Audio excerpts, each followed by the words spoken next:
in your first round of competition today, you'll be using these. These are .50 caliber flintlock, single shot, black powder, trapper pistols. You will use to forge signature blades in your signature style. Flintlock pistols? What are we gonna do with these things? It doesn't look like there's any steel in them. You will have 10 minutes to work on your designs. You will have 3 hours to forge your blades. Good luck, bladesmiths. Your 10-minute design window starts now. I'm designing a modified chef knife, just because it's a fairly easy shape for me to knock out. Your design window is now closed. Your 3-hour forge time starts now. Oh, poor gun! Bye! I got my hand in a barnacle the day before I came here, and this gauze makes holding a hammer in my right hand extremely difficult, unfortunately. So I feed it over to the power hammer to do the initial forge weld. That power hammer, no joke. He's got one forge weld folded over. He squished it flat, and I don't think that forge weld is holding it. He's obviously fighting it. Power hammer is just way too aggressive. I realize it's drawn out way too much, and I have a bunch of delaminations. I have to just continuously start folding this billet and trying to consolidate the steel into a solid block. Otherwise, I'm screwed. This could be. Right now, the forge welds are coming apart. That's a major problem. It's just sucky. Corey tried to press everything together, and it looked to me like he pressed parts and it opened up other parts. My arm's getting tired and time's running out. But as long as I can get the welds to stick, I know I can get a blade shaped out quickly. You just have 60 tiny little minutes to finish your work.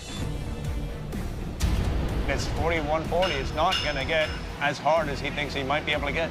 But here's the thing, it might not be as hard as the file. It's still hard enough to hold an edge. I've decided this is as hard as I can get this blade. And I'm just going to move on to the grinder and start cleaning it up. 10, 9, 8, 7, 6, 5, 4, 3, 2, 1. Bladesmith, shut down your machines, drop your tools. This round is over. The overall shape of my knife is acceptable to me. The hardness, that's whatever. Let the judges take a look at it. Now it's time for the judges to take a closer look at all of your work. Tony, you're up first. Your work out there was textbook work, from your use and control of Big Blue all the way to normalizing and preparing your blade. Masterful. All right, Corey, you're up. Please present your blade to the judges. Well, Corey, I like the design of your knife. It is a little bit snug here, but sometimes a snug fit on a blade makes it one with my whole hand. It's just how you're going to transition that if you move to the second round to make it comfortable. That's important. You had me sweating there in the beginning. The first couple forge welds didn't seem to stick very well for you, but you didn't give up, and eventually you got the welds to stick. I can see some evidence of the welds maybe not being 100%, but overall, well done. Thank you. Gage, you're up. Good choice on design for both the apple slice and the chop. There's a decided warp, especially on the back side of the blade. You added that low-carbon steel to the back here. That's a really good idea. I'm just a little bit worried because I can see right here where that weld starts and starts to come together. Bladesmiths, the judges have completed their deliberation and they've made their final decision. It's time for one of you to leave the forge. Gage, your blade did not make the cut. Gage, your personal integrity is not in question.